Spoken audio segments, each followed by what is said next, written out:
ಮನ್ಸನ ಜೀವ ನೀ ನುಡಿಸಿ ಆಡಕ ಢಮರು ಆಗ್ಯಾವ.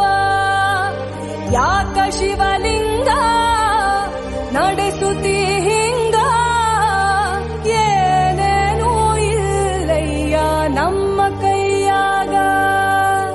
ಎಡವಿಸಿ ತಾಳ ಉರುಳಿಸಿ ದಾಳ ನಡೆಸಿದಿ